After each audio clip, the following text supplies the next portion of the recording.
صدق اللہ مولانا العلی العظیم وبلغنا رسولہ النبی الامین المتین الکریم ونحن على ذلك لمن الشاہدین والشاکرین والحمد للہ رب العالمین۔ شاہ است حسین بادشاہ است حسین، شاہ است حسین بادشاہ است حسین، دی است حسین دی بنا است حسین، سرداد نداد دستر دست یزید حقا کے بنا لا الہ است حسین، بندے پروردگارم امت احمد نبی دوست دارے چار یارن کا اولاد علی، مذہب حنفی ادارم ملت حضرت خلیل، خاک پائے غوث اعظم زیر سایہ ہر ولی، قادریم نارے یا غوث اعظم میزنم، دمز شیخ احمد رضا خان قطب عالم میزنم، اے اشرف زمانہ زمانے مدد نما درہائے بستہ راز کلید کرم کشا۔ آئیے سب سے پہلے انتہائی خلوص عقیدت و محبت کے ساتھ آقائی نامدار مدینے کے تاجدار، ہم غریبوں کے غم گزار حضور احمد مصطفیٰ محمد مصطفیٰ صلی اللہ علیہ وسلم کی بارگاہ بے کسبنا میں ہدیے درود کا نذرانہ پیش کریں۔ پڑھے بابا زیب اللہم صلی علی سیدنا شفیعنا حبیبنا مولانا محمد مادی جودی الکرم وعلا آلہ وصحابہ وبارک وسلم، صلو علیہ صلاۃ و سلام علیک یا رسول اللہ صلی اللہ تعالی علیہ وسلم۔ یہ ہماری اور آپ کی یہ پہلی مجلس ہے جو حضرت سیدنا امام علی مقام رضی اللہ تعالیٰ کی یاد میں سجائی گئی ہے۔ اللہ تبارک و تعالیٰ کی بارگاہ میں دعا ہے کہ پروردگار عالم اپنے حبیب پاک کے صدقے سے اس محفل پاک میں جن لوگوں نے محنت کی یا کسی طریقے سے کوئی بھی حصہ لیا، پروردگار عالم اپنے حبیب پاک کے صدقے سے ان سب کے درجات کو بلند فرما دے، ان کے کردار و عمل میں نیک اور ان کے حسن اور عمل میں خوبصورتی پیدا فرما۔ عزیزان ملت اسلامیہ، عادت کے مطابق اصول برکت کے لیے چند شعر آپ کی خدمت میں پہنچا رہا ہوں۔ ایک مرتبہ پورا مجمع مل کر درود پاک پڑھ لے۔ اللہم صلی علی سیدنا شفیعنا حبیبنا مولانا محمد معبود الکرم وعلی آلہ وصحبہ وسلم، صلاۃ والسلام علیہ یا رسول اللہ صلی اللہ علیہ وسلم۔ نعت پاک کے چند شعر پہنچا رہا ہوں، سماعت فرما لے۔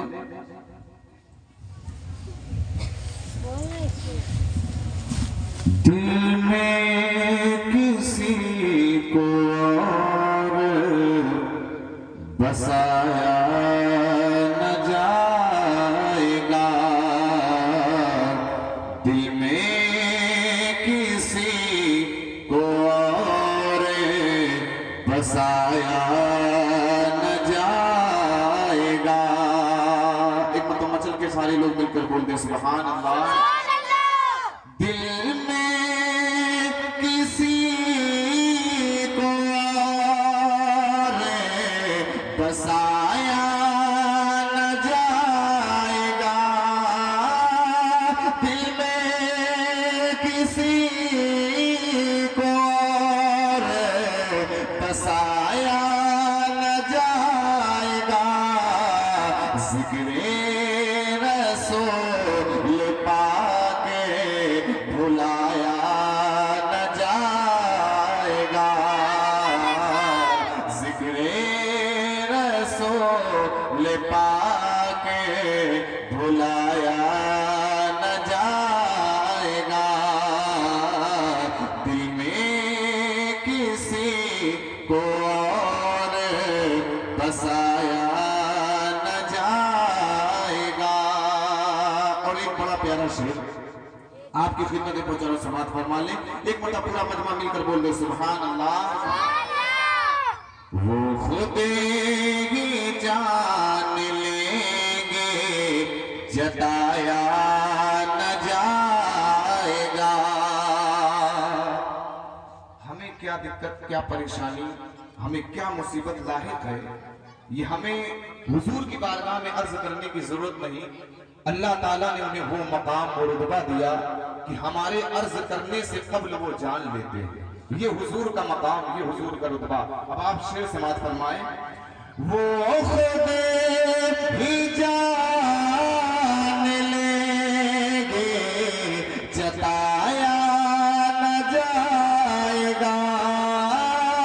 وہ خود ہی جان لیں گے جتایا نہ جائے گا.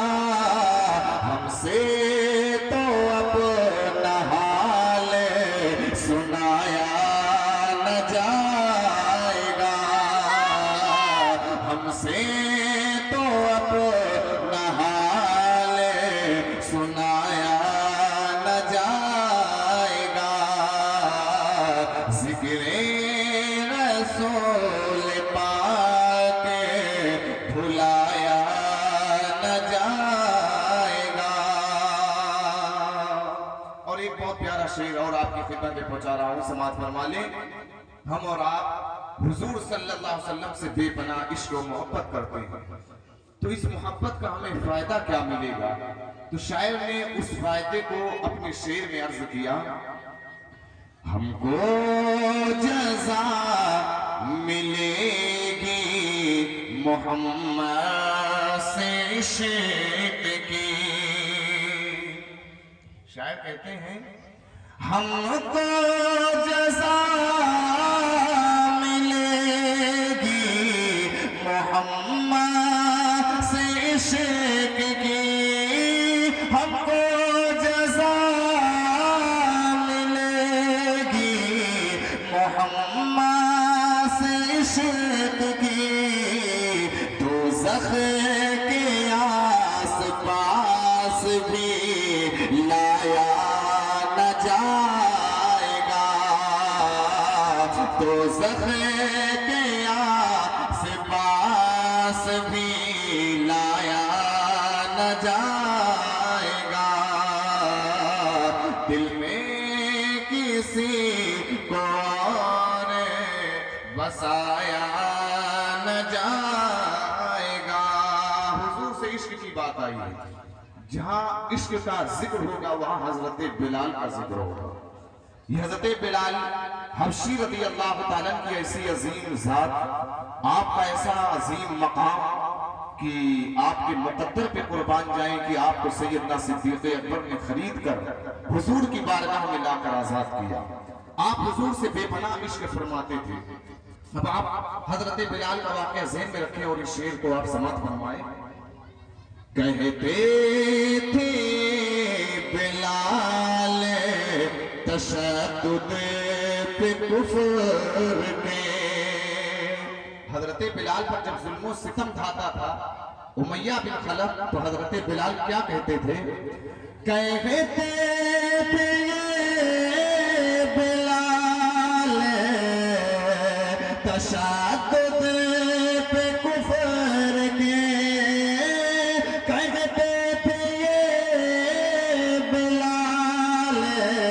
تشدد کے کفر پہ عشق نبی تو دل سے مٹایا نہ جائے گا.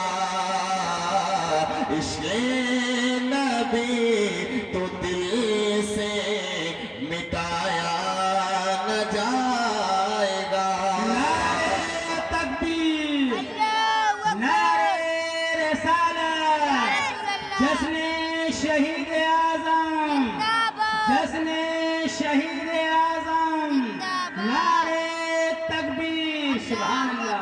اب ایک آخری شعر پہنچا رہا ہوں، سماعت فرما لیں. بڑا پیارا شعر پہنچا رہا ہوں، سماعت فرما. جو حضور کے اختیار تصرفات، حضور کے معجزات کا انکار کرتے ہیں، کہتے ہیں معاذ اللہ حضور ہماری طرح بشر تھے. ان کے لیے ایک شعر پڑھتا ہوں، آپ ملاحظہ فرمائیں.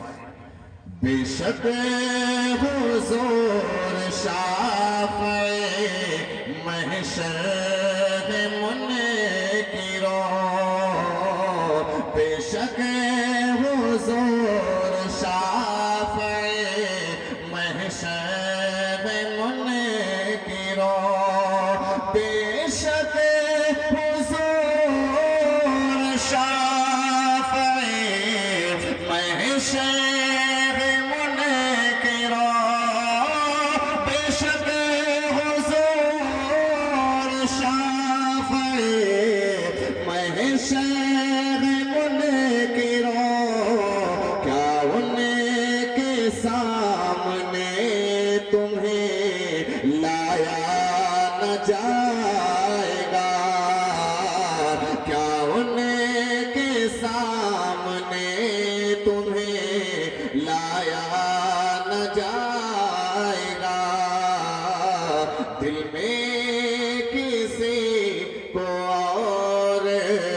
بسایا نہ جائے گا، ذکر رسول پاک بھلایا نہ جائے گا. ایک مرتبہ سارے لوگ مل کر جھوم کر درود پاک پڑھ لیں. اللہم صلی علی سیدنا شفیعنا حبیبنا مولانا محمد مادن جودی الکرم وعلا آلہ وصحبہ بارک وسلم. صلو علیہ صلاۃ و سلام علیک یا رسول اللہ صلی اللہ تعالی علیہ وسلم. میں نے قرآن کریم کی ایک آیت کریمہ کی تلاوت کرنے کا شرف حاصل کیا.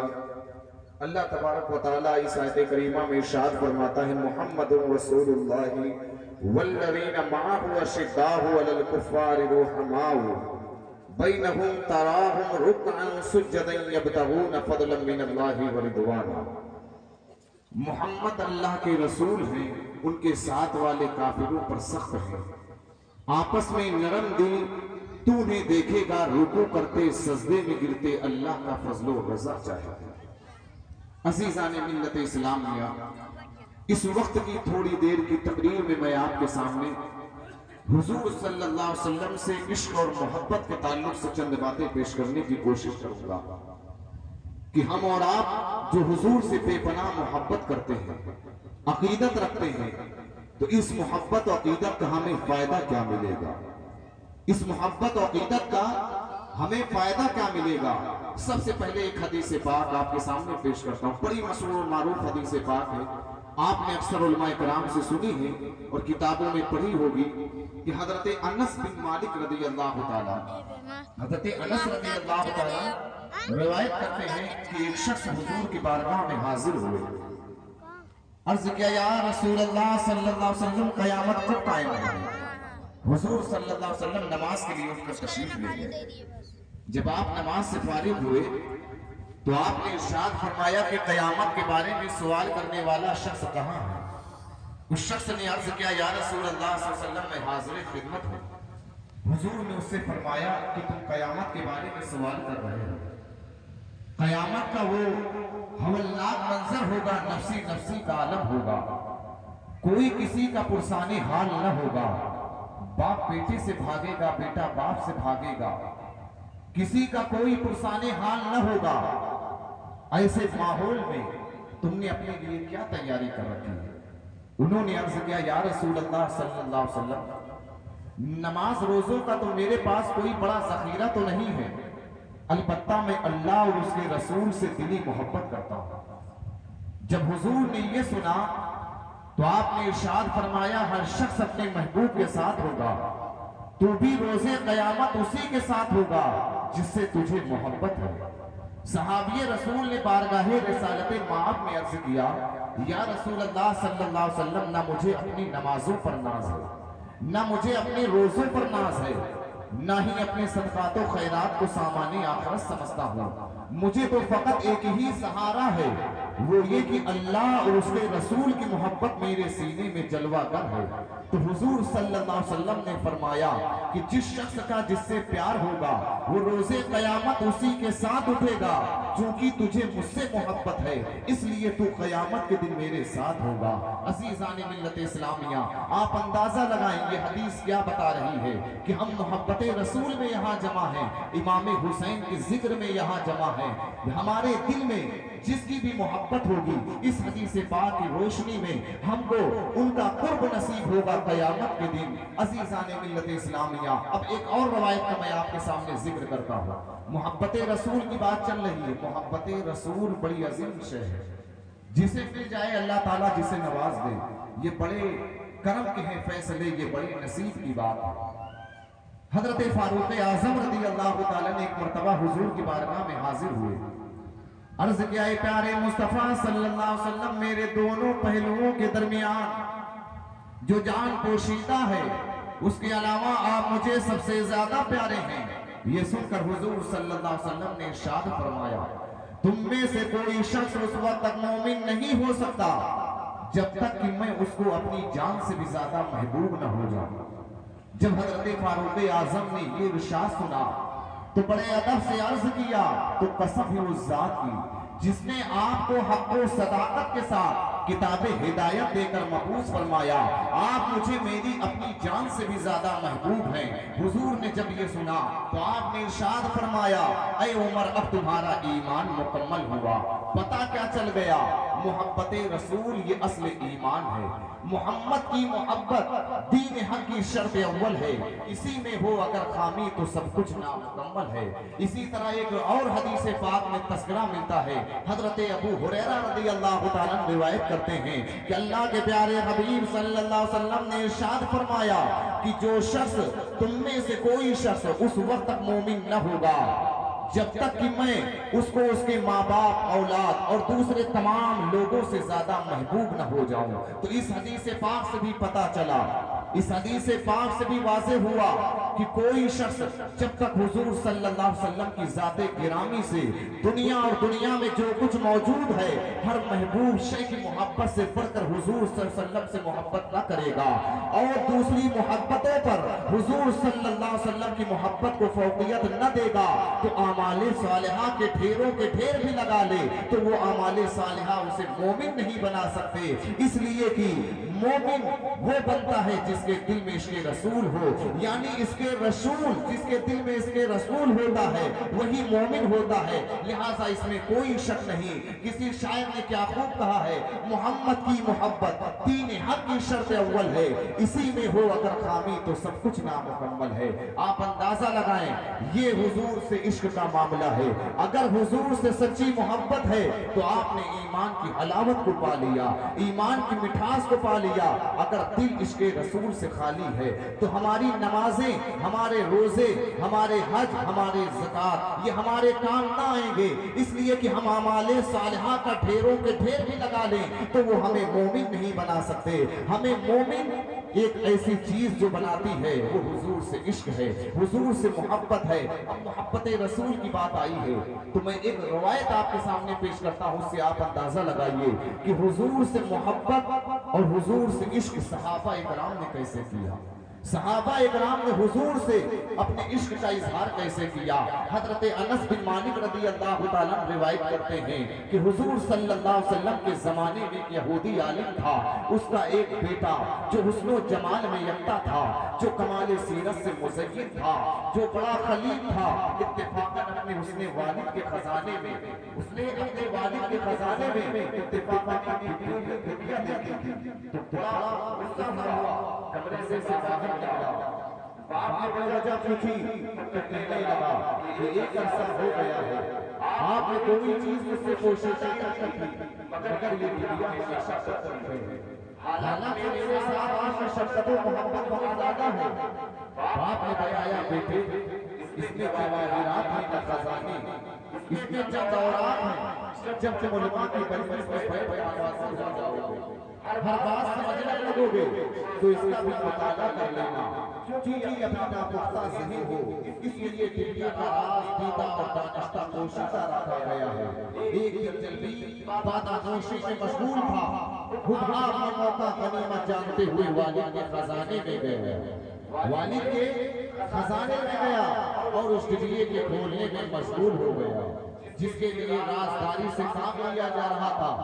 ڈبیے کا ڈھکن کھولا ہی تھا، مہر توڑی گئی، ڈبیے کا ڈھکن کھولا ہی تھا، نور کی ایک شعاع نمودار ہوئی، جس کے سامنے چراغ کی روشنی ماند پڑ گئی، ڈبیے کے اندر دو سفید اوراق دکھائی دی، جن پر لا الہ الا اللہ محمد الرسول اللہ لکھا ہوا تھا۔ اس کلمہ طیبہ کے بعد حضور صلی اللہ علیہ وسلم کے اوصاف حمیدہ لکھے ہوئے، حضور صلی اللہ علیہ وسلم کے اوصاف حمیدہ لکھے ہوئے تھے کہ آپ کے ابرو بے وسطہ ہوں گے، داڑھی گھنی ہوگی، جسے بھی ان کا زمانہ میسر ہو ان کی بات سنے، ان کا کلام قرآن ہوگا، ان کا دین اسلام ہوگا، اور وہ انسانوں کو اللہ تبارک و تعالیٰ کی عبادت کی دعوت دیں گے، مخالفین سے نہیں ڈریں گے۔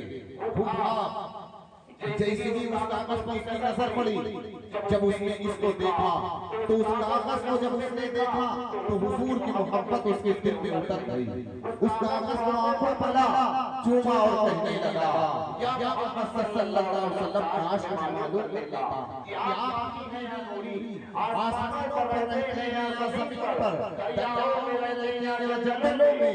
اس نے اپنی محبوبی کا اس انداز سے اظہار کیا کہ بے ہوش ہو گیا۔ چند لمحوں کے بعد اس کی والدہ بھی اس کمرے میں آئی، بیٹے کو بے ہوش دیکھ کر حیران رہ گئی، اس کے باپ کو بلایا، بیٹے کو اس حال میں دیکھ کر اس کے چہرے سے چہرہ ملنے لگا، ماتھے کو چومنے لگا، رو رو کر اپنے بیٹے کی بے ہوشی پر حضرت و غم کا اظہار کرنے لگا۔ جب نوجوان لڑکا ہوش گیا، والدین کو اپنے سامنے موجود پایا تو اس نے اپنے باپ سے کہا کیا تم میری آنکھوں کی روشنی نہیں دیکھتے؟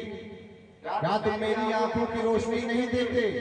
بڑھاپے کے باوجود اس رحمت الہی سے محظوظ نہیں ہوئے۔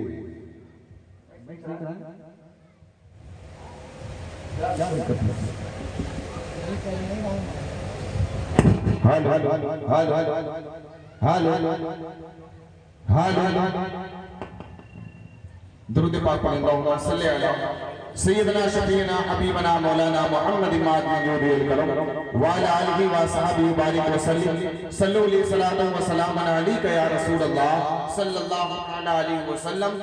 تو میں یہ عرض کر رہا تھا کہ حضور سے عشق و محبت صحابہ کرام نے کیسے کی۔ چنانچہ حباب کے تعلق سے یہ واقعہ ملتا ہے کہ اس کا ایک لڑکا تھا جو کمال و سیرت سے بڑا مزین تھا، بڑا خلیق تھا۔ جب اس نے اپنے والد کے خزانے میں اس ڈبیے کو دیکھا تو بڑا غضبناک ہو کر باہر نکلا۔ باپ نے وجہ پوچھی تو کہنے لگا کہ آپ مجھ سے اتنی محبت کرتے ہیں لیکن یہ ڈبیے کو ہمیشہ بند رکھی ہے، حالانکہ آپ میرے ساتھ بڑی شفقت و محبت رکھتے ہیں۔ باپ نے بتایا بیٹا اس ڈبیے میں نہ سونا ہے، نہ چاندی، نہ ہیرے ہیں، نہ جواہرات، اس میں چند اوراق ہیں۔ جب تم علماء کی مجلس میں بیٹھ کر فاضل ہو جاؤ گے، ہر بات سمجھنے لگو گے تو اس کا بھی مطالعہ کر لینا، چونکہ ابھی ناپختہ ذہن ہو، اس لیے ڈبیے کا راز دیتا و دانستہ پوشیدہ رکھا گیا ہے۔ ایک دن جلبی پادہ نوشی میں مشغول تھا، حباب یہ موقع غنیمت جانتے ہوئے والد کے خزانے میں گیا اور اس ڈبیے کے کھولنے میں مشغول ہو گیا جس کے لیے رازداری سے کام لیا جا رہا تھا۔ مہر توڑی گئی، ڈبیے کا ڈھکن کھولا ہی تھا کہ نور کی ایک شعاع نمودار ہوئی جس کے سامنے چراغ کی روشنی ماند پڑ گئی۔ ڈبیے کے اندر دو سفید اوراق دکھائی دیے جن پر لا الہ الا اللہ محمد الرسول اللہ لکھا ہوا تھا۔ اس کلمہ طیبہ کے بعد حضور صلی اللہ علیہ وسلم کے اوصاف حمیدہ لکھے ہوئے تھے کہ آپ کے ابرو بے وسطہ ہوں گے، داڑھی گھنی ہوگی، جسے بھی ان کا زمانہ میسر ہو ان کی بات سنے، ان کا کلام قرآن ہوگا، ان کا دین اسلام ہوگا، اور وہ انسانوں کو خدا کی عبادت کی دعوت دیں گے اور مخالفین سے نہیں ڈریں گے۔ حباب کی نگاہیں جب اس کاغذ پر پڑی تو حضور صلی اللہ علیہ وسلم کی محبت اس کے دل میں اتر گئی۔ اس کاغذ پر ڈالا اور چوما اور کہنے لگا یا محمد صلی اللہ علیہ وسلم فرمائش معلوم کر لیتا کہ آسمان ہے یا نوری، آسمان پر رہتے ہیں یا زمین پر، دریاؤں میں رہتے ہیں یا جنگلوں میں۔ اس نے اپنی محرومی کا اس انداز سے اظہار کیا کہ بے ہوش ہو گیا۔ جب اس کی والدہ اس کمرے میں پہنچی، اپنے بیٹے کو بے ہوش دیکھا تو اس کے باپ کو بلایا۔ بیٹے کو اس حال میں دیکھ کر اس کے چہرے سے چہرہ ملنے لگا، ماتھے کو چومنے لگا، رو رو کر اپنے بیٹے کی بے ہوشی پر حسرت و غم کا اظہار کرنے لگا۔ جب نوجوان لڑکا ہوش میں آیا تو والدین کو اپنے سرحانے غمزدہ و پریشان پایا، مگر غصے میں آ کر کہنے لگا، اے والد محترم، تم میری آنکھوں کی روشنی نہیں دیکھتے اور بڑھاپے کے باوجود اس رحمت الہی سے محظوظ نہیں ہوئے۔ آپ مجھے کفر کی تعلیم دے رہے ہیں، شریعت مصطفیٰ اور اس کی اتباع سے محروم رکھنے کی کوشش کر رہے ہیں۔ باپ یہ باتیں سنتے ہی غصے میں پاگل ہو گیا، لڑکے کے بالوں کو پکڑا اور زمین پر پٹک دیا، زور زور سے مارنے لگا۔ جب اس کا ظلم حد سے بڑھ گیا تو کچھ لوگ اس کی سفارش کے لیے آئے۔ انہوں نے دیکھا کہ باپ بیٹے کو اذیت دینے میں پاگل ہو گیا ہے، انہوں نے اسے زبردستی منع کیا، مگر وہ کسی حال میں بچے کو سزا دینے سے نہ رک رہا تھا۔ ان لوگوں نے اس سے پوچھا، آخر تیرے بچے کا قصور کیا ہے؟ تو کہنے لگا کہ اس کا قصور تو سزائے قتل کے لائق ہے، جب تک میں اسے قتل نہ کر لوں گا ہاتھ نہ روکوں گا۔ پھر اس نے بتایا کہ یہ دین محمدی پر ایمان لے آیا ہے، اپنے آباء و اجداد کے مذہب کو ترک کر دیا ہے۔ ان لوگوں نے بھی اس بچے کو نصیحت کرنا شروع کیا، کہا بیٹا تمام لوگ تو ہم سے دین کی تعلیم حاصل کرتے ہیں، لوگ ہماری اتباع کرتے ہیں، لیکن تم محمد صلی اللہ علیہ وسلم کی اتباع میں لگے ہوئے ہو، اسے چھوڑ دو اور اپنے سابقہ دین پر قائم رہو۔ باپ کہنے لگا کہ میں نے سوچ وچار کرنے کے بعد ان باطل دینوں کو ترک کر دیا ہے اور محمد صلی اللہ علیہ وسلم کے صراط مستقیم کو اختیار کر لیا ہے، ان پر ایمان لے آیا ہوں۔ ان لوگوں نے اس نوجوان کو بڑی الٹی سیدھی نصیحتیں کی، مگر وہ اپنے نیک ارادے پر ڈٹا رہا۔ ان یہودی مشائخ نے کہا، چونکہ یہ لڑکا ناز و نام کا پالا ہوا ہے، زندگی کے مصائب اور تکلیف کا احساس نہیں رکھتا، یہی وجہ ہے کہ نصیحت کی طرف توجہ نہیں دیتا، اسے اپنے حال پر چھوڑ دینا چاہیے۔ اب ضروری ہے کہ اسے آسان زندگی سے ہٹا کر محنت و مشقت کی زندگی کا خوگر بنایا جائے، تاکہ ان سختیوں سے تنگ آ کر دین محمدی سے توبہ کر لے اور پھر اسی راحت و آرام کی زندگی کو حاصل کرنے کے لیے دین ثابت پر واپس آ جائے۔ جلبیب نے کہا کہ تمہارے نزدیک اس کو تکلیف دینے کا کون سا طریقہ اختیار کرنا چاہیے؟ کہنے لگے کہ یہ نرم و نازک کپڑے اتار کر پھینک دو اور ایک ٹاٹ پہنا دو، ایک تہخانے میں بند کر دو، 3 دن کے بعد ایک جو کی روٹی اور پانی کا کوزہ دیا جائے، تاکہ ناز و نعمت یاد آئے تو فریاد کرے کہ مجھے اس مصیبت سے نجات دلائی جائے۔ جلبیب نے ان لوگوں کی نصیحت پر عمل کرتے ہوئے اس مظلوم کو ایک کمرے میں بند کر دیا، چونکہ اسے سوکھی روٹی اور پانی کی عادت نہ تھی، سخت پریشان ہوا، وہ سختیوں کی وجہ سے روتا رہتا۔ ایک دن باپ نے دیکھا تو کہا، کیا تم اپنے دین پر قائم ہو یا نہیں اور دین محمدی سے باز آتے ہو یا نہیں؟ بیٹے نے کہا، اے میرے باپ، میرا رونا طعام کی بے لطفی، پانی کی کمی کی وجہ سے نہیں ہے، بلکہ مجھے تو دیدار مصطفیٰ کا اشتیاق ہے، میں محبت دیدار مصطفیٰ میں رو رہا ہوں۔ باپ نے کہا کہ جب تک تم دین محمدی سے توبہ نہ کرو گے تمہیں اس عذاب سے نجات نہیں ملے گی، تمہیں اس عذاب سے نجات نہیں ملے گی۔ لڑکے نے کہا، خدا کی قسم، محمد مصطفیٰ صلی اللہ علیہ وسلم کی محبت جس طرح میرے دل میں جا گزی ہے اس سے توبہ نہیں کی جا سکتی۔ گویا وہ اپنے زبان حال سے یوں کہہ رہا تھا، محمد ہے متائے عالم و ایجاد سے پیارا، مچل کے بولنے سبحان اللہ۔ محمد ہے متائے عالم ایجاد سے پیارا، پدر مادر برادر مال جان اولاد سے پیارا، پدر مادر برادر مال جان اولاد سے پیارا، جب سختی اور شدت حد سے گزر گئی تو ایک دن اللہ تبارک و تعالیٰ سے حضور صلی اللہ علیہ وسلم کے وسیلے سے 3 چیزوں کی التجائیں کی. اے اللہ تو عبادت کے لائق ہے. حضرت محمد مصطفیٰ صلی اللہ علیہ وسلم کے طفیل میرے طعام کو خوشگوار، پانی کو شیریں اور سیاہیوں کو نورانی بنا دے. اللہ تبارک و تعالیٰ نے اس کی فریاد کو قبول فرما لیا. وہ ایک عرصہ تک مصیبت جھیلتا رہا. جب حضور صلی اللہ علیہ وسلم نے مکہ مکرمہ سے مدینہ منورہ ہجرت کی، یہ خبر شہر میں عام ہو گئی کہ نبی آخر الزماں تشریف لے آئے ہیں. جلبیب نے اپنے غلاموں اور خادموں کو بلایا، کہا کہ اگر تم لوگ میری مرضی کے مطابق ایک کام کر لو میں تمہیں آزاد کر دوں گا. سب نے وعدہ کیا. وہ کہنے لگا کہ حباب میرا لڑکا ہے، اس کو تہخانے سے نکال کر دور کسی جنگل میں لے جاؤ، وہاں سخت مشقت کراؤ، اس کے گلے میں رسی ڈال کر کھینچو. چنانچہ اسے باندھ کر غلاموں کے حوالے کر دیا. وہ اس سے بکریاں چرواتے، ان کی حفاظت کرواتے اور تپتے ہوئے صحراؤں میں اسے گھسیٹتے پھرتے. ایک رات سخت تاریکی تھی، بادل چھایا ہوا تھا.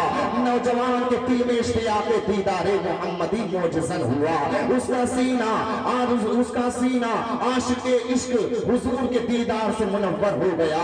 بارگاہ خداوندی میں سر نیاز ہم کرتے ہوئے کہنے لگا، اے میرے پروردگار عالم، تو آسمانوں سے بارش برساتا ہے، اس سے زمین کو زندہ کرتا ہے، اپنے بندوں کو سیراب کرتا ہے. اے اللہ، میرا شوق محبت دیدار مصطفیٰ میں بے حد و حساب ہو گیا ہے. میں نے بڑی تکلیفیں اٹھائی ہیں. اے اللہ، اب مجھ پر رحم فرما اور میری جان پر احسان فرما. میری آنکھوں کو دیدار محمدی سے منور فرما. جیسے ہی یہ دعا اس کی زبان پر آئی، اس کی گردن سے وہ رسی ٹوٹ گئی، اس کے پاؤں سے جنزیریں ٹوٹ گئی اور وہ مدینہ منورہ کی طرف چل پڑا. اس مقام سے مدینہ منورہ 80 میل کے فاصلے پر تھا. اللہ تعالیٰ نے اس عاشق رسول کے لیے زمین کو سمیٹ دیا. فاصلہ بہت کم ہو گیا. صبح ہوتے ہی مدینہ منورہ میں حضرت عمار بن واصلہ انصاری رضی اللہ تعالیٰ کے گھر کے دروازے پر پہنچ گیا. تھکا ماندہ سر جھکائے ہوئے بیٹھا تھا. حضرت عمار نے اس سے حال دل پوچھا تو کہا، مرا غمی است پیدا نمی توانم کرد، حکایت دل شیطان نمی توانم کرد. حضرت عمار نے کہا، اے نوجوان، تجھے دیدار محمدی کی قسم ہے، مجھے سارا واقعہ سناؤ تاکہ میں تمہاری مدد کر سکوں، تمہارے کام آ سکوں. اس نوجوان نے حضرت عمار کی زبان سے نام محمد سنا تو زارو قطار رونے لگا اور کہنے لگا، کیا آپ نے اپنی آنکھوں سے حضور صلی اللہ علیہ وسلم کا دیدار کیا ہے؟ انہوں نے بتایا کہ ہاں.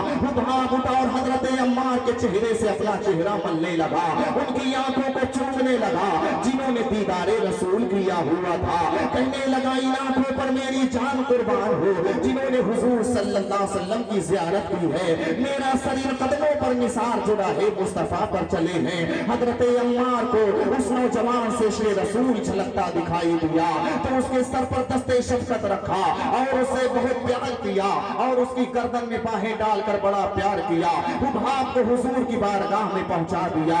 جیسے ہی طالب مطلوب کی بارگاہ میں پہنچا اور جمال مصطفیٰ سے محظوظ ہوا تو بارگاہ خداوندی سے حضرت جبریل امین پیغام لے کر آئے. عرض کیا، اے پیارے مصطفیٰ صلی اللہ علیہ وسلم، اللہ تبارک و تعالیٰ آپ پر سلام بھیجتا ہے اور آپ کو دوست بنانے کا حکم دیا ہے کیونکہ یہ آپ سے محبت کرتا ہے. آپ کے عاشقوں میں اتنا بڑا محبت کرنے والا کوئی دوسرا نہیں. اس نے آپ کے عشق و محبت میں بڑے دکھ اٹھائے ہیں. راہ عشق میں محنت و مشقت اٹھاتے وقت صبر ایوب سے کام لیا ہے. آپ اندازہ لگائیں، یہ صحابہ اکرام نے حضور سے عشق کیا کہ انہوں نے مصیبتیں جھیلی، اپنی جان کے نذرانے پیش کیے، لیکن حضور کا جو محبت کا چراغ ان کے دل میں روشن تھا اسے بجھنے نہ دیا. اب اس روایت سے یہ بھی معلوم ہوا کہ وہ حضرات جو حضور سے عشق و محبت رکھتے ہیں، وہ حضرات جو حضور سے سچی محبت رکھتے ہیں، بارگاہ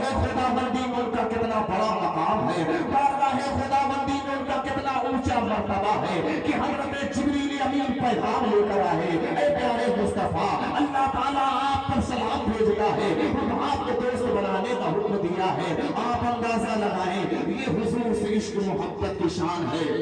کہ اللہ تبارک و تعالیٰ جبریل امین کو بھیج رہا ہے اور حکم دے رہا ہے کہ آپ کو دوست بنا لیں. آپ اندازہ لگائیں حضور سے عشق اور محبت یہ اصلی ایمان ہے. محمد کی محبت دین حق کی شرط اول ہے. مچل کے بول دے سبحان اللہ. محمد کی محبت دین حق کی شرط اول ہے. اسی میں ہو اگر خامی تو سب کچھ نامکمل ہے. اسی میں ہو اگر خامی تو سب کچھ نامکمل ہے. ایک مرتبہ سارے لوگ مل کر درود پاک پڑھ لیں. اللہم صلی علی سیدنا شفیعنا حبیبنا مولانا محمد وعلی آلہ وصحبہ بارک وسلم. ماشاءاللہ آپ بہت اچھا سماعت کر رہے ہیں, بہت اچھا سن رہے ہیں. بس تھوڑی دیر اور میں آپ کے سامنے کچھ باتیں اور پیش کروں گا, اس کے بعد میں اپنی بات کو مکمل کر دوں گا کہ حضور صلی اللہ علیہ وسلم سے عشق و محبت اس کی کیا شان ہے. اب ایک روایت پیش کرتا ہوں ایک صحابیہ کا کہ دیکھیں صحابہ تو صحابہ, حضور کی جو صحابیہ تھی ان کے دل میں حضور کی کیسے محبت تھی. یعنی حضور پر وہ اپنی جان و مال کو فدا کرنے کے لیے تیار ہر وقت رہتے تھے. یہ صحابہ اکرام کا حال تھا. جنگ احد میں یہ خبر جب پھیل گئی کہ حضور صلی اللہ علیہ وسلم شہید کر دیے گئے, جب یہ ہولناک خبر مدینہ منورہ پہنچی تو وہاں کی زمین دہل گئی, یہاں تک کہ وہاں کی پردہ نشین عورتوں کے دل و دماغ میں صدمات و غم کا طوفان آ گیا. قبیلہ بنی دینار کی ایک عورت اپنے جذبات سے مغلوب ہو کر اپنے مکان سے باہر نکل پڑی اور میدان جنگ کی طرف چل پڑی. راستے میں اسے اپنے باپ اور بھائی اور شوہر کی شہادت کی خبر ملی, مگر اس نے اس کی کوئی پرواہ نہ کی اور لوگوں سے یہی پوچھتی رہی کہ مجھے یہ بتاؤ کہ اللہ کے پیارے حبیب صلی اللہ علیہ وسلم کیسے ہیں. لوگوں نے اسے بتایا کہ اللہ کے پیارے حبیب صلی اللہ علیہ وسلم خیریت سے ہیں. تو اس سے اس عورت کو تسلی نہ ہوئی, اس سے اس خاتون کو تسلی نہ ہوئی. وہ کہنے لگی کہ تم لوگ مجھے حضور صلی اللہ علیہ وسلم کا دیدار کراؤ. جب لوگوں نے اسے لے جا کر اللہ کے پیارے حبیب صلی اللہ علیہ وسلم کے سامنے کھڑا کر دیا, اس نے جمال نبوت کو دیکھا تو بے اختیار اس کی زبان سے یہ جملہ نکل پڑا, کل مصیبت بعدک جلل. آپ کے ہوتے ہوئے ہر مصیبت ہیج ہے, آپ کے ہوتے ہوئے ہر مصیبت ہیج ہے. بلکہ اس نے رخ انور کو جو دیکھا تو کہا, بلند آواز سے بول دے سبحان اللہ. آپ حضرات پر نیند کا اثر تو نہیں ہے, ورنہ گفتگو یہیں پہ ختم کر دی جائے. ایک مرتبہ سارے لوگ اپنی بیداری کا ثبوت پیش کریں اور مل کر بول دیں سبحان اللہ. بلکہ اس نے رخ انور کو جو دیکھا تو کہا تو سلامت ہے, تو پھر ہیج ہے سب رنج و علم. میں بھی اور باپ بھی شوہر بھی برادر بھی فدا, میں بھی اور باپ بھی شوہر بھی برادر بھی فدا. اے شہیدی تیرے ہوتے ہوئے کیا چیز غم, اے شہیدی تیرے ہوتے ہوئے کیا چیز غم. اے پیارے مصطفیٰ آپ کے ہوتے ہوئے ہماری کیا حیثیت, آپ سلامت ہیں تو پھر ہیج ہے سب رنج و علم. آپ اندازہ لگائیں یہ صحابی رسول ہے, یہ صحابیہ رسول ہیں, ان کی عشق محبت کی یہ شان ہے. سوچیں کہ حضور صلی اللہ علیہ وسلم سے صحابہ اکرام کس انداز سے عشق کرتے تھے, حضور سے کس انداز سے محبت فرماتے تھے. اس لیے کہ حضور سے محبت, حضور سے عشق یہ اصل ایمان ہے, یہ ایمان کی جڑ ہے, ایمان کی بنیاد ہے. اگر یہ چیز آپ کے پاس حاصل نہیں ہو سکتی تو گویا ایک درخت ہے ہے اگر اس کی جڑ زمین میں نہ ہو تو درخت کبھی پھول نہیں دے سکتا، کبھی پھل نہیں دے سکتا۔ اسی طرح یہ حضور کی محبت ہے، اگر یہ آپ کے دل میں نہیں ہے تو یہ نماز، یہ روزے، یہ حج، یہ زکوٰۃ، یہ نیکیاں آپ کے کوئی کام نہ آئیں گی، اس لیے کہ آپ اعمال صالحہ کے ڈھیروں کے ڈھیر بھی جمع کرتے رہے، لیکن جب حضور سے عشق نہ ہوگا، حضور سے محبت نہ ہوگی تو آپ کو یہ چیزیں کام نہ آئے گی۔ اس لیے پتہ کیا چل گیا، حضور سے عشق، حضور سے محبت یہ اصل ایمان ہے۔ اب ایک نقطے کی بات عرض کرتا ہوں، اگر آپ حضرات بیداری کا ثبوت پیش کریں تو ایک نقطے کی بات میں آپ کے سامنے پیش کرتا ہوں۔ ایک شخص حضور کی بارگاہ میں حاضر ہوا اور کلمہ پڑھا اور اسی وقت اس کا انتقال ہو گیا۔ حضور کی بارگاہ میں آئے، اب دیکھیں ایمان کی بات میں آپ کے سامنے عرض کر رہا ہوں کہ یہ ایمان اس کی کیا حیثیت ہے، ایمان یہ کیا مقام رکھتا ہے۔ اگر ایمان نہیں ہے تو آپ کے پاس نیکیوں کے انبار ہو تو وہ نیکیوں کے انبار آپ کو جنت نہیں دلا سکتے۔ جنت تو آپ کے حضور کے عشق سے ملتی ہے، اس لیے کہ اسی کا نام عشق اور محبت ہے اور اسی کا نام ایمان ہے۔ چنانچہ ایک شخص حضور کی بارگاہ میں حاضر ہوئے، کلمہ پڑھا، اسی وقت انتقال ہو گیا۔ اب ان کا مقام معلوم ہے، ان کا رتبہ معلوم ہے، نہ انہوں نے ایک وقت کی نماز پڑھی، نہ ایک وقت کا روزہ رکھا، نہ صدقات و خیرات کیا، نہ کوئی دوسرا نیک کام کیا، صرف حضور کی بارگاہ میں آئے، حضور کا چہرہ دیکھا، کلمہ پڑھا، انتقال ہو گیا۔ اب ان کا مقام کتنا بلند ہے، غوث اعظم سے افضل، خواجہ غریب نواز سے افضل، داتا لاہوری سے افضل، حتیٰ کہ روح زمین کے تمام اولیاء سے افضل۔ آپ اندازہ لگائیں، نہ انہوں نے ایک وقت کی نماز پڑھی، نہ ایک وقت کا روزہ رکھا، نہ حج کیا، نہ زکوٰۃ دیے، صرف 5 منٹ ہوئے ایمان لائے اور انتقال ہو گیا۔ ان کا مقام غوث اعظم سے افضل، ان کا مقام خواجہ غریب نواز سے افضل۔ ارے ان کو یہ جو رتبہ ملا ہے، یہ ان کو کوئی یہ مقام جو ملا ہے یہ دیدار مصطفیٰ سے ملا ہے، یہ عشق مصطفیٰ سے ملا ہے۔ آپ اندازہ لگائیں کہ یہ مقام جو انہیں حاصل ہوا ہے، یہ رتبہ جو انہیں ملا ہے، وہ حضور کے دیدار سے انہیں حاصل ہوا ہے۔ تو اس سے پتہ کیا چل گیا کہ حضور سے عشق، حضور سے محبت یہ اصل ایمان ہے۔ اگر حضور سے محبت نہیں ہے تو آپ اعمال صالحہ کے ڈھیروں کے ڈھیر جمع کرتے رہیں، ڈھیروں کے ڈھیر جمع کرتے رہیں، وہ اعمال صالحہ، وہ نیک کام آپ کو کام نہیں آ سکتے۔ تو اسی لیے کہا جاتا ہے محمد کی محبت دین حق کی شرط اول ہے، اسی میں ہو اگر خامی تو سب کچھ نامکمل ہے۔ ابھی آپ نے حضرت بلال کا واقعہ سنا، اشعار سنا، واقعہ سناتا ہوں، بڑا پیارا واقعہ ہے۔ حضور حبیب ملت اپنی کتاب میں تحریر فرماتے ہیں تجلیات بلال میں کہ حضرت مولانا روم رحمت اللہ تعالی علیہ حضرت سیدنا بلال رضی اللہ تعالیٰ کا پیارا واقعہ اس طرح بیان کرتے ہیں کہ امیہ بن خلف نے حضرت سیدنا بلال رضی اللہ تعالیٰ کو بہت ہی سستے داموں میں خریدا تھا۔ دن بھر آپ سے بڑے سخت سے سخت کام لیا کرتا تھا، آپ پر سختیاں کرتا تھا۔ چنانچہ جب حضرت بلال رضی اللہ تعالیٰ کلمہ پڑھ کر مشرف و اسلام ہو گئے تو کیفیت یہ تھی کہ آپ کا جسم تو امیہ بن خلف کے کام میں لگا رہتا تھا، لیکن روح یاد مصطفیٰ میں مشغول رہتی تھی۔ آپ تمام دن اپنے مالک کے کام میں لگے رہتے تھے، لیکن دل یاد مصطفیٰ کی آماج گاہ بن چکا تھا۔ گویا کیفیت یہ تھی کہ دست بکار دل بیار۔ آپ نہایت خاموشی احتیاط سے اپنے اسلام کو چھپائے ہوئے اپنے کام میں مشغول تھے کہ ایک دن جوش محبت میں آپ کی زبان پاک سے احد احد محمد محمد کے نعرے نکلنے لگے۔ امیہ نے جب یہ سنا تو آپ کو مارنے لگا اور کہنے لگا کہ چہرہ تو یاد احمد می کنی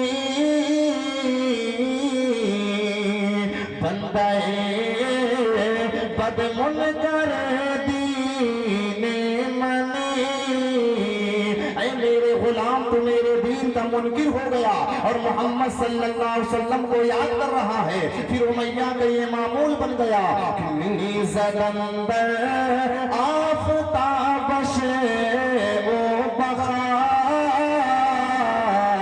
او احد می گفت بغیر افتخار۔ وہ حضرت سیدنا بلال رضی اللہ تعالیٰ عنہ کو سخت تیز دھوپ میں کانٹے دار لکڑیوں سے مارا کرتا تھا جس سے آپ کا بدن لہو لہان ہو جاتا تھا، مگر آپ بڑے افتخار و وقار سے حد حد پکارا کرتے تھے۔ اسی دوران حضرت سیدنا صدیق اکبر رضی اللہ تعالیٰ کو ادھر سے گزر ہوا۔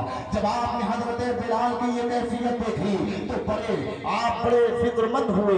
آپ حضرت بلال رضی اللہ تعالیٰ کے پاس گئے اور انہیں مشورہ دیا اور انہیں دلاسا دیا۔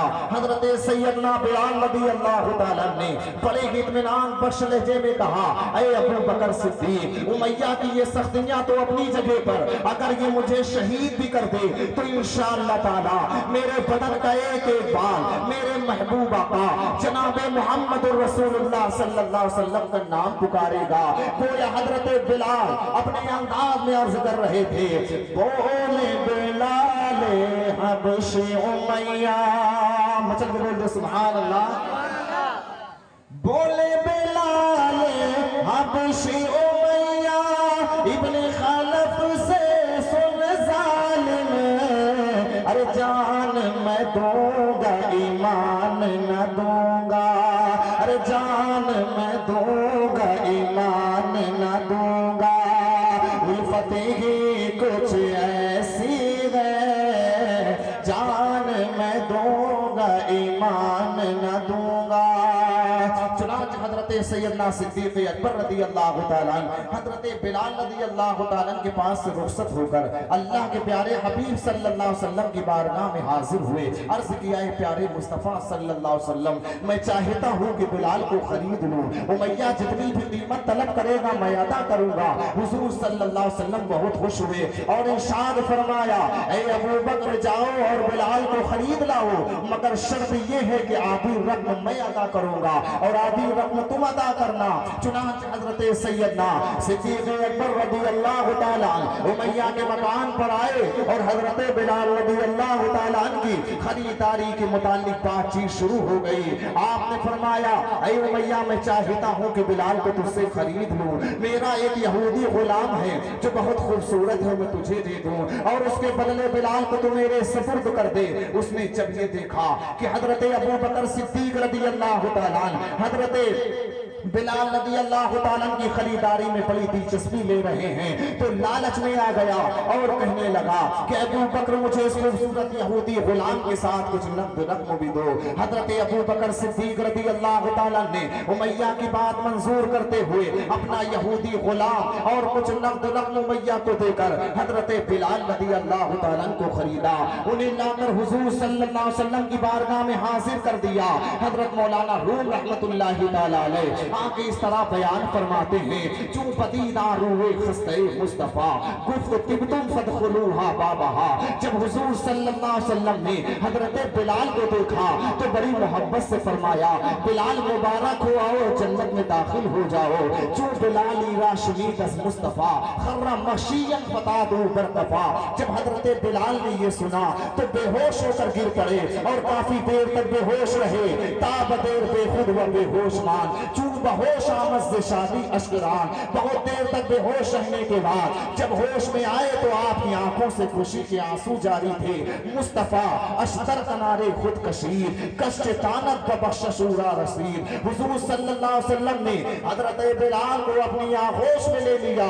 کوئی کیا جانے کہ حضور صلی اللہ علیہ وسلم نے اس وقت حضرت بلال پر کیا کیا نوازشیں کر دی۔ ماہیے پس مردہ در بحر الفتاد کاروانے گمشدہ ازبر رساد، اس وقت حضرت بلال رضی اللہ تعالیٰ کی حالت ایسی پاکیزہ تھی جیسے ماہی یعنی مچھلی بے آب سمندر میں آ گئی ہو اور راہ سے پھٹکے ہوئے قافلے کو منزل مل گئی ہو۔ پھر حضور صلی اللہ علیہ وسلم نے حضرت ابو بکر صدیق رضی اللہ تعالیٰ سے فرمایا کہ میں نے کہا تھا کہ آدھی رقم میں ادا کروں گا اور آدھی رقم تم ادا کرنا، لیکن تم اکیلے ہی بلال کو خرید لائے۔ تو حضرت ابو بکر صدیق رضی اللہ تعالیٰ نے بڑے پیارے انداز میں عرض کیا، بڑے ادب سے عرض کیا، حکما دو بندگانے کو تو کردم سے آزاد من بر تو، یا رسول اللہ صلی اللہ علیہ وسلم ہم دونوں آپ کے غلام ہیں اور میں نے آپ کے سامنے بلال کو آزاد کر دیا، تو مرا میدار بندہ و یارو غار، ہیچ آزادی نہ خواہم زینہار۔ یا رسول اللہ صلی اللہ علیہ وسلم آپ مجھے اپنا غلام اور یارو غار بنا کر رکھیے، آزادی سے مجھے کوئی سروکار نہیں۔ آپ اندازہ لگائیں، یہ حضرت بلال رضی اللہ تعالیٰ کا واقعہ ہے کہ جب آپ نے ایمان لائے، آپ نے اسلام قبول کیا، حضور سے محبت کا چراغ اپنے دل میں جلایا، تو امیہ بن خلف نے آپ پر بڑی سختیاں کی، تیز دھوپ میں کانٹے دار لکڑیوں سے آپ کو مارا کرتا تھا، لیکن آپ نے محبت رسول کے چراغ کو اپنے دل سے بجھنے نہ دیا، محبت رسول کے چراغ کو اپنے دل میں جلائے رکھا۔ اسی طرح ایک اور واقعہ کتابوں میں ملتا ہے کہ امیر المومنین حضرت فاروق اعظم رضی اللہ تعالیٰ عنہ ایک مرتبہ حضرت خباب رضی اللہ تعالیٰ کی پیٹھ نظر آ گئی، آپ نے دیکھا کہ پوری پشت مبارک میں سفید سفید زخموں کے نشان ہیں، دریافت فرمایا اے جناب خباب تمہاری پیٹھ میں یہ زخموں کے نشان کیسے ہیں؟ آپ نے عرض کیا امیر المومنین آپ نے زخموں کی کیا خبر؟ یہ اس وقت کی بات ہے کہ جب آپ ننگی تلوار لے کر حضور صلی اللہ علیہ وسلم کے سر اقدس کو کاٹنے کے لیے دوڑتے پھرتے تھے، اس وقت ہم نے محبت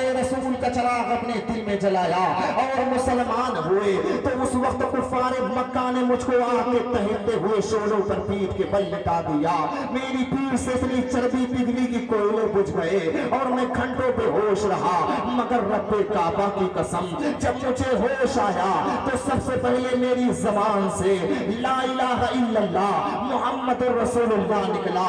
امیر المومنین حضرت فاروق اعظم رضی اللہ تعالیٰ عنہ جناب خباب کی مصیبت سن کر آپ دیدہ ہو گئے، آپ نے فرمایا اے جناب خباب اپنا پیراہن ناز اٹھاؤ، میں تمہاری پیٹھ کی زیارت کروں گا۔ اللہ اللہ یہ پیٹھ کتنی مقدس و مبارک ہے جو محبت رسول کی بدولت آگ میں جلائی گئی۔ اے مجاہدین اسلام تمہارا بڑا احسان ہے، تم نے تپتی ہوئی ریت پر تہتے ہوئے شعلوں پر اپنے جسم کو رکھ کر ساری دنیا کو گلزار بنا دیا، ساری دنیا کو ایمان کی دولت بار دی۔ اسی طرح کفار مکہ نے حضرت عمار بن یاسر رضی اللہ تعالیٰ کو پہلے چوک اور کوڑوں کے مار سے میں ڈھال کر دیا، پھر آگ کے کوئلوں پر پیٹ کے بل لٹا دیا، مگر یہ استقامت کا پہاڑ بن کر اسلام پر ثابت قدم رہے۔ اے مسلمانوں اگر آپ کو بھی اسلام سے گزرنا پڑے، اگر آپ کو بھی اسلام پر چلنا پڑے تو آپ بھی استقامت کا پہاڑ بن کر اسلام پر ثابت قدم رہیں، کیونکہ دوستو جب ایک مسلمان ہوتا ہے تو اسے اندر سے بھی مسلمان ہونا چاہیے، اسے باہر سے بھی مسلمان ہونا چاہیے، اس کی نشست و برخاست بھی نبی نبی بولے، اس کی رفتار و گفتار بھی نبی نبی بولے، اس کا اٹھنا بھی نبی نبی بولے، اس کا بیٹھنا بھی نبی نبی بولے، اس کا چلنا پھرنا بھی نبی نبی بولے، اس کا سونا چاندنا بھی نبی نبی بولے، اس کے تصورات و تخیلات بھی نبی نبی بولے، تب جا کے وہ مسلمان ہوتا ہے۔ یہ شہادت کہے الفت میں قدم رکھنا، یہ شہادت کہے الفت میں قدم رکھنا لوگ آسان سمجھتے ہیں مسلمان۔ یاد رکھو میرے دوستو اگر تم نے اپنی پوری زندگی عشق رسول کے سانچے میں ڈھال دیا، شریعت مطہرہ کے پیکر میں اتار دیا، تو یاد رکھو مسلمان ہو جس طرف بھی چاہو گے دنیا سرزمینہ نظر آئے گی، پہاڑوں کی بلندیوں سے گزرو گے تو پہاڑوں کی بلندیاں سر جھکا دے گی، سمندروں سے گزرو گے تو سمندروں کی لہریں تمہیں سلام پیش کرے گی، صحراؤں سے گزرو گے تو صحرا گلستانوں میں تبدیل ہو جائے گا۔ ارے پلٹ کے دیکھو اپنی تاریخ، جنگ قادسیہ کے موقع پر سعد بن ابی وقاص کی سپہ سالاری میں اسلامی لشکر نے دریائے دجلہ میں گھوڑے دوڑا دیے تھے اور آنے والی نسلوں کو بتا دیا تھا ارے دشت تو دشت ہے دریا بھی نہ چھوڑے ہم نے، دشت تو دشت ہے دریا بھی نہ چھوڑے ہم نے، پہرے ظلمات میں دوڑا دیے گھوڑے ہم نے۔ عزیزان ملت اسلامیہ یاد رکھیں میرے دوستوں اگر حضور سے آپ کے دل میں سچی محبت ہے، ڈاکٹر اقبال نے کہا تھا کہ محمد سے وفا تو نے تو ہم تیرے ہیں، یہ جہاں چیزیں کا لہو قلم تیرے ہیں۔ مسلمان حضور تاجدار مدینہ سرور کائنات صلی اللہ علیہ وسلم کی وفاداری سے وسیم طاقت بن گئے کہ دنیائے عالم میں اسلام کا سکہ بیٹھ گیا، پرچم اسلام بلند ہوا، باطل لرز گیا، ایوان کفر میں میں زلزلہ گیا. مسلمانوں کی عظمت و شوکت کو دیکھ کر باطل قوم حیران و پریشان ہو کر رہ گئی. نہ جانے مسلمان کے پاس وہ کون سی قوت ہے, نہ جانے مسلمان کے پاس وہ کون سی طاقت ہے جس کی وجہ سے یہ لوگ موت کو حیات, فنا کو بقا, مرنے کو زندگی تصور کرتے ہیں. آخر وہ اس نتیجے پر پہنچے کہ مسلمان قوم کو اپنے نبی اکرم صلی اللہ علیہ وسلم سے بے پناہ عقیدت و محبت ہے. وہ ان کے نام پر تک مرنے کو حیات و جاودانی سمجھتے ہیں. انہوں نے یہ فیصلہ کیا کہ ہم مسلمانوں کو نہ تو میدان جنگ میں شکست دے سکتے ہیں, اگر ان کو شکست دینا ہے, اگر ان کو زیر کرنا ہے, اگر ان کو خار کرنا ہے, اگر ان کو مٹانا ہے تو ان کے دلوں سے ان کے نبی کی محبت کو نکال دیا جائے. اگر ان کے دلوں سے ان کی نبی کی محبت کو نکال دیا جائے گا تو ہم جب چاہیں گے, جس زمین پہ چاہیں گے, جس جگہ چاہیں گے انہیں مٹا دیں گے, جس جگہ چاہیں گے انہیں زیر کر دیں گے. اگر ان کے دل میں عشق رسول ہوگا تو انہیں مٹانا آسان نہ ہوگا, اگر ان کے دل میں عشق رسول ہوگا تو انہیں زیر کرنا آسان نہ ہوگا. ڈاکٹر اقبال نے ان بد مذہبوں کے اس منصوبے کو یوں بے نقاب کر دیا. وہ فاقہ کش کی موت سے ڈرتا نہیں کبھی, وہ فاقہ کش کی موت سے ڈرتا نہیں کبھی, اس کی بدن سے روح محمدی نکال دو. مسلمان بھوکا بھی ہو تو موت سے نہیں ڈرتا. ہاں, اس کا سر تو کر سکتا ہے, جھکایا نہیں جا سکتا. یہی تو امام علی مقام نے کیا. آپ نے بتا دیا کہ یہ سر تو کاٹا جا سکتا ہے لیکن جھکایا نہیں جا سکتا. یہ سر صرف خدا کے آگے جھکتا ہے, کسی اور کے آگے نہیں جھکتا. آپ اندازہ لگائیں, اگر دل میں عشق رسول ہوگا, دل میں محبت رسول کا چراغ روشن ہوگا تو کوئی تمہیں مٹا نہ سکے گا. لیکن جب دل عشق رسول سے خالی ہوگا تو ہم ذلیل و خوار نظر آئیں گے, ہر جگہ زیر نظر آئیں گے, ہر جگہ ہمیں رسوا کیا جائے گا. اس لیے خاص طور سے میں اپنے نوجوانوں سے گزارش کرتا ہوں کہ اپنے آپ کو دینی ماحول میں ڈالو, اپنے آپ کو نیک لوگوں کی صحبت میں بٹھاؤ, تاکہ جب تم پروان چڑھو, تاکہ جب تک تم جوان ہو تو تمہارے سر چہرے پر داڑھی ہو, تمہارے سر پر عمامہ ہو. جب تم کدھر سے گزر جاؤ تو لوگ کہیں کہ یہ رسول اللہ کا دیوانہ جا رہا ہے, یہ تو انیس بے قصہ کا مستانہ جا رہا ہے. ہم اپنے آپ کو خیروں کی طرح نہ بنائیں, اس لیے کہ جب ہم ان کا طرز عمل اپنائیں گے تو ہم انہی میں شمار کیے جائیں گے. بہرحال میں عرض کر رہا تھا کہ کفار مکہ نے حضرت عمار بن یاسر کو آگ کے تہکتے ہوئے شعلوں پر پیٹھ کے بل لٹا دیا, مگر یہ استقامت کا پہاڑ بن کر اسلام پر ثابت قدم رہے. اے میرے دوستو, جب حضرت عمار بن یاسر کو کفار مکہ نے پکڑ لیا, ان کے ہاتھ و پاؤں کو باندھ دیا, آگ کے کنارے بٹھا دیا, کہا کہ عمار بن یاسر دین اسلام کو چھوڑ دو, دین اسلام سے توبہ کر لو ورنہ ہم تمہیں اسی آگ میں پھینک دیں گے. حضرت عمار بن یاسر نے کہا, اے کفار مکہ, اگر تم کو آگ میں ڈالنا ہے تو ڈال دو, نہ چھوڑوں گا کبھی میں احمد مختار کا دامن. بیداری کا ثبوت پیش کریں, پورے لوگ مل کر بول دیں سبحان اللہ. بس اسی اشعار پہ میں اپنی بات کو مکمل کر دوں گا, آپ اپنی بیداری کا ثبوت پیش کریں. سارے لوگ مل کر بول دیں سبحان اللہ. حضرت عمار کے جب ہاتھ و پاؤں کو انہوں نے باندھا اور کہا کہ دین اسلام کو چھوڑ دو ورنہ اسی آگ میں جھونک دیں گے, تو عمار بن یاسر رضی اللہ تعالیٰ نے جواب دیا.